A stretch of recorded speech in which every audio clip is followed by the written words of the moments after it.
Today we'll be covering every forgotten cabin at Camp Half-Blood. After the Titan War, 8 new cabins were built for unrepresented gods, and honestly, some of these cabins might even be more powerful than the original 12. Especially the last cabin, so don't forget to sit to the end. Let's start with the king of the underworld himself, Hades. You would think being one of the big three would earn you a cabin day one, but not for Hades. Unlike the other gods we will cover, Hades isn't exactly forgotten. He was more so ignored. He wasn't a part of the original 12 because he wasn't officially considered an Olympian. Similar to Cabin 1 and 3, Cabin 13 isn't expecting any new demigods anytime soon.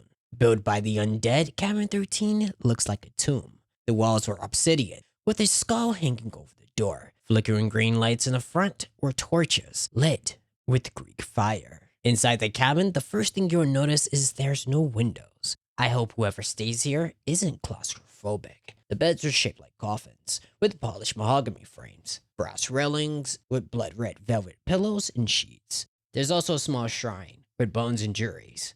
Children of Hades are quiet, yet terrifying. They're as powerful as any other big three demigods. Some may even say more. Their powers are some of the creepiest and darkest at the camp. For example, necromancy, the ability to summon and command the dead. Skeletons and zombies can be raised for combat, and ghosts can be used for reconnaissance. They can even sense when death is near. Like ghosts, children of Hades seem to appear from nowhere. This is due to their ability to shadow travel. Slipping through darkness to reappear somewhere else, they can even carry massive objects with them.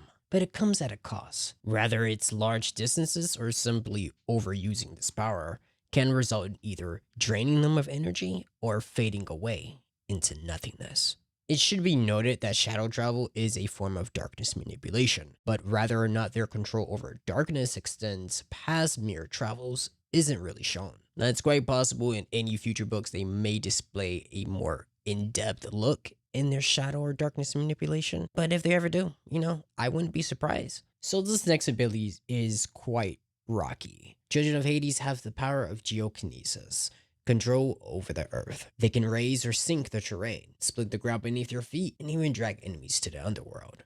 Battling these demigods underground or in a tight spot is pretty scary. They can collapse a cave and walk out unscathed. While this ability is rare, some children of Hades may inherit the ability to influence dreams. This power allows them to manipulate what others see while sleeping, or even control their own dreams. It can act as a defense against other dream manipulators.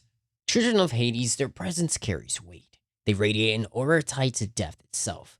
It makes people uncomfortable. They don't just walk into a room, they haunt it. They're surrounded by a past death, whether it's friends, family, or lovers. It's a weight that leaves them distant. Not because they want to be alone, but because they are afraid of getting close. That grief lingers, like a shadow that never leaves. And while they rarely show it, most of them are waiting for something or someone to put them back into the light. Stepping away from the shadows of Cabin 13, we enter Cabin 14, where light starts to bend. Cabin 14 belongs to the goddess of rainbows and messages, Iris, a free spirit among the Olympians. She's not a warrior. Unlike other gods we've seen, Iris avoids violence, unless provoked. She's a messenger, someone who bridges gaps between people, and her children inherit the same grace. Cabin 14 is never clearly described in the books, but if it mirrors its goddess, we can imagine something light, graceful, and constantly shifting. I wouldn't be surprised if this cabin had some type of fountain with running water, and it would make it the second cabin to allow Iris messages inside. And being children of Iris, I hope they don't have to pay the toll. Now bear with me, guys. I'm not necessarily sure where to classify or define their powers. They're capable of manipulating the color in a room or object, transforming it into monochrome. This can be solely a concept of color manipulation, or it could be something even greater, such as photokinesis, which is light manipulation, which will open the doors for a lot of cool things, such as manipulating the visible light of the electromagnetic spectrum. Okay, I'm getting a little carried away here, but all of this is connected to Iris's representation of rainbows. Children of Iris are quiet observers, empathetic but private, always listening and always watching. They may not lead the charge, but they're often the first to see what others miss. They're free spirits who resist definition. Try to label them as cheerful or happiness, and they'll flip the script. turning quiet, serious, or grim. They don't fit into boxes, and they don't try to. And that's what makes them unpredictable. Somewhere over the rainbow, there's a place that seems like you can only reach in your dreams. That's where we're drifting next. But tread lightly. Not all dreams here are safe. Welcome to Cabin 15, home to children of Hypnos, the god of sleep. And not to be confused with the god of dreams, Morpheus, which is Hypnos' son. The cabin itself is designed to lull you into comfort. Its walls are made of mud, with a rush roof and a wreath of red poppies hanging from the door. Inside, a hearth crackles quietly beneath a poplar branch, dripping water from the river Lethe into tin bowls. But make sure not to drink this, as one drop can erase your entire memory. The air smells like fresh laundry and warm milk. Soft violin music plays endlessly in the background, and every bed is made with feather pillows, fresh sheets, and thick quilts. As you might notice, it's very cozy. Some might say, too cozy. Just stepping inside makes your eyelids heavy and your knees buckle. Some even think this cabin's more dangerous than even the Ares cabin. One minute you're up, and the next minute you're fast asleep. Children of Hypnos wield control over sleep and dreams. They have the power to resist and induce sleep. Whether it's calming a frantic ally or rendering an enemy unconscious, they can guide minds into stillness with nothing more than a mere yawn so infectious it's like a plague. After inducing sleep, they also have the ability of dream manipulation, the ability to enter or influence your dreams. They can send messages through visions, uncover hidden thoughts, or even trap someone in a nightmare. The more skilled they are, the deeper they can go. Dreams are tied to memories, and children of Hypnos can sometimes awaken forgotten memories. Some say sleep is the cousin of death, and they don't know how close they are about that. Hypnos is the twin brother to Thanatos, the god of death. And it seems to some reason that sleep powers have some type of relation to death. Children of Hypnos, they can affect the dead. They can physically interact or touch ghosts, and even put them to sleep, almost like assisting them in their final rest. Unlike most demigods, children of Hypnos don't charge into battle. Their strength is psychological, subtle. They rattle minds instead of breaking bones. They tend to be soft-spoken and sleepy-eyed, but don't mistake slumberous for weakness. Even the strongest warriors must close their eyes eventually, and that's when these demigods come to claim them. Next up is Cabin 16. Cabin 16 belongs to Nemesis, the goddess of revenge, justice, and balance. The front of Cabin 16 has torches, and what appears to be a broken wheel hanging above the door. Some say it looks like Pac-Man, but it's really a symbol of the goddess. Currently, no official details have been revealed about the interior design yet. Similarly, we don't know much about their power, but their character is undeniable. Like children of Athena, who inherit wisdom and strategy, Nemesis children inherit something deeper, an internal force that demands justice. They have a moral compass that doesn't just guide them, it drives them. When they sense injustice or imbalance, they feel compelled to set it right. But if that's no longer possible, they bring consequences. That's when vengeance surfaces, because in their eyes, every crime has a price. And what makes them dangerous is simple. There's no line they're unwilling to cross to settle the score. They're caring and wrathful, a dangerous mixture. If you hurt someone they care about, there won't be a dramatic speech or warning shots, just judgment. And if they can't save them, you can be assured that they'll avenge them.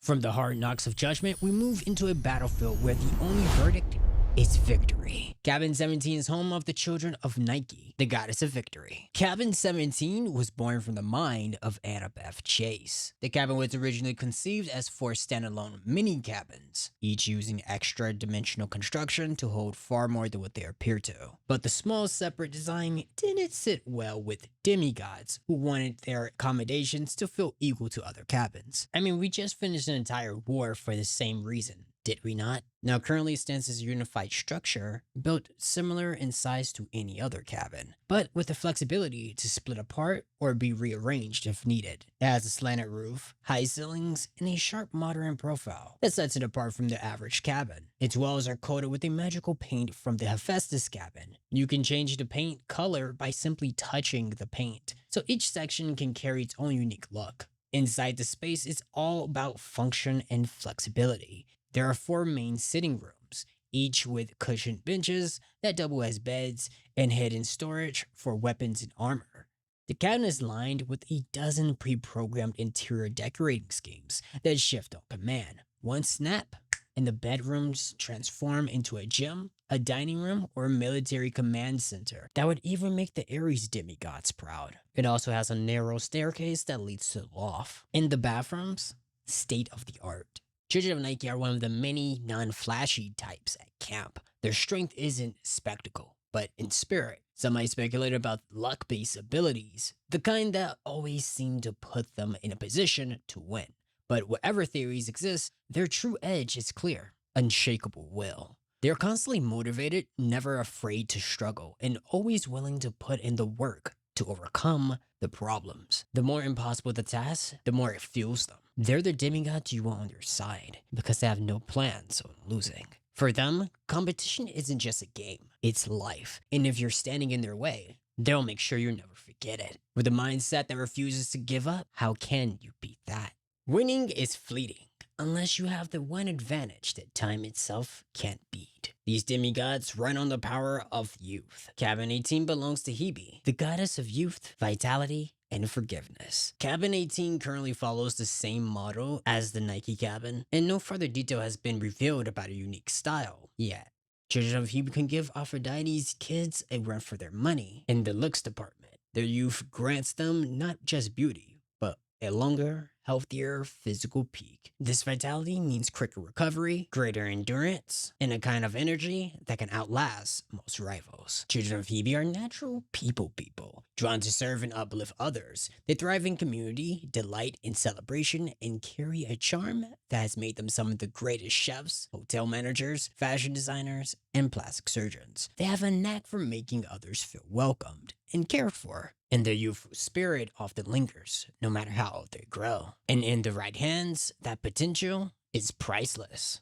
Cabin 19 is home to the children of Tyche, goddess of luck and fortune, both the good and the bad. She doesn't take sides, though some might say she gives out more good luck than she really should. Cabin 19 continues the trend of the modular cabin model, but what sets this apart from the other cabins is that it doesn't look like a normal cabin at all. It looks like a miniature Las Vegas casino. Flashing lights, bold colors, and a facade that feels more at home on the strip than at Camp Half-Blood. From the outside, it practically dares you to roll the dice. Inside, we're not really sure, as details have never been revealed, but it's safe to assume the casino theme continues. Children of Tyche embody fortune itself. They love games of chance, and whatever you do, don't bet against them. Even when the odds look impossible, they still find a way to come out on top. It's as if fortune bends in their favor. Their actions seem random or even reckless. Coin tosses to decide their next move, straws drawn to determine who takes lead, and to outsiders, it looks chaotic. But more often than not, they walk away on top. They thrive in unpredictability, and when the stakes are highest, they're at their best. Because when everyone else is planning, Tyche kids are already rolling the dice. We move on to the 8th and final cabin, Cabin 20. Cabin 20 belongs to Hecate, goddess of magic, crossroads, and the mist. It's worth noting that Hecate paid a heavy price during the Titan War. She lost more demigod children than any other god. In the end, the Olympians forced her hand, blackmailing her into rejoining their cause and taking a cabin at camp. The cabin follows the modular design like the others, but every stone is inscribed with magical writing. If one of the stones fall, it can cause an explosion that would turn anyone within a half-a-mile radius into a tree. Not much is known about the rest of the cabin, but I'll personally say that's probably one of the most heavily protected places in camp. Children of Hecate are amongst the most versatile and powerful demigods, as children of Hecate are the only demigods who can truly wield magic. Unlike other demigods, they don't really get their powers through blood lineage, so if they do something special, it's because they learned it. If not done correctly, magic can backfire, making magic a double-edged blade. It can be very difficult to actually do certain things. The limitation is you. In magic itself as a container, it's quite infinite. In order to become proficient in magic, one must dedicate memory, study, and spirit. Magic seems kind of complicated, right? You might be wondering, there's no way anyone can learn all this at camp. Well, not quite. Camp can cover the basics, but true mastery once came from the Hecate School of Magic, a place dedicated to training those with a natural sensitivity to the arcane. The school closed in the early 1900s, but some say the school is planning a comeback, reopening its halls to guide a new generation of spellcasters. Speaking of the spellcasters, let's go even deeper on their powers and what makes them arguably some of the most impressive demigods ever. So first up, let's talk about barriers and protection spells. Children of Hecate can raise magical barriers strong enough to repel monsters and withstand explosions. They've even been promoted to create protection barriers around camp, even defensive spells like immobilization. And with protection spells, there also comes cloaking and concealment. They can master presence and hide their aura, blocking others from using location spells. This makes them pretty valuable when it comes to ambushes and espionage, or simply surviving when they're hunted by monsters and other demigods alike. There's also elemental magics, like weather manipulation, allowing the user to create hailstorms, or fire-based spells such as Templum Incendere, a spell that sets fire to a person's sanctuary, targeting what you most have faith in. They have healing magic that's just as impressive as Apollo Kids. Now showcasing the versatility of magic, let's say you were facing off a being that kept regenerating from attacks. Simply reversing a healing spell creates a destructive spell that traps them in an endless state of death. This is a prime example of magic's limitation. It's only you and your creativity.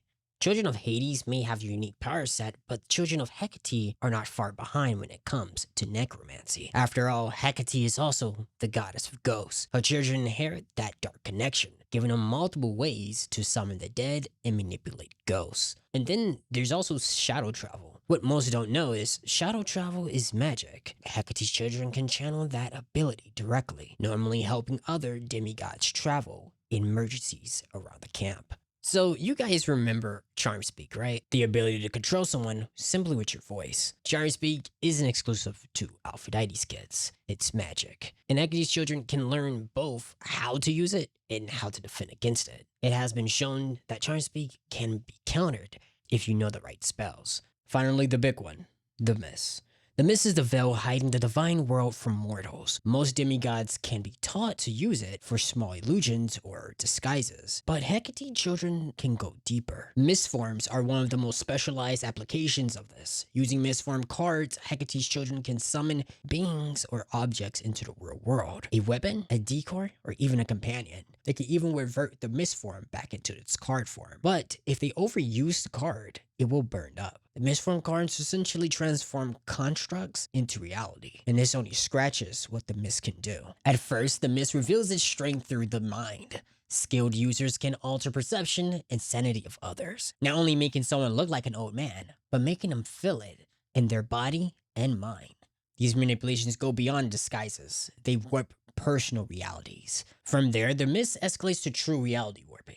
At this stage, some users can even perform mist travel, stepping into the veil itself and reappearing elsewhere, similar to shadow travel, but through the fabric of the mist. It can rewrite what people see, feel, and even believe is happening around them. In some cases, it's not an illusion at all. It's literally changing the world. So how can the mist reach such terrifying levels of power? It's because the mist itself is actually the upper level of the Duat, the spirit world of gods and magic that exists beneath the waking world of mortals. The Duat is said to have an infinite layer of realms, dimensions of reality stacked endlessly, like a multicolored glowing strata. The thicker the mist, the closer you get to tapping into the deeper layers of the Duat.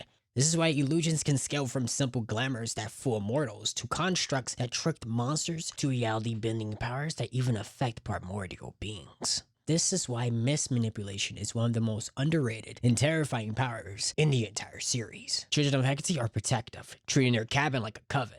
Loyal to each other, but dangerous when crossed. They embody their mother's selective and cunning nature. A child of Hecate once cast a worldwide spell out of revenge, letting monsters sense and track demigods. A reminder that you don't want to cross the children of the goddess of crossroads. That wraps up all the forgotten cabins at Camp Half-Blood. I hope some surprised you. If so, which ones? Drop your thoughts in the comments and let me know which topic you want to see next. Your suggestions will help shape the next video. Thanks for watching and see you guys later.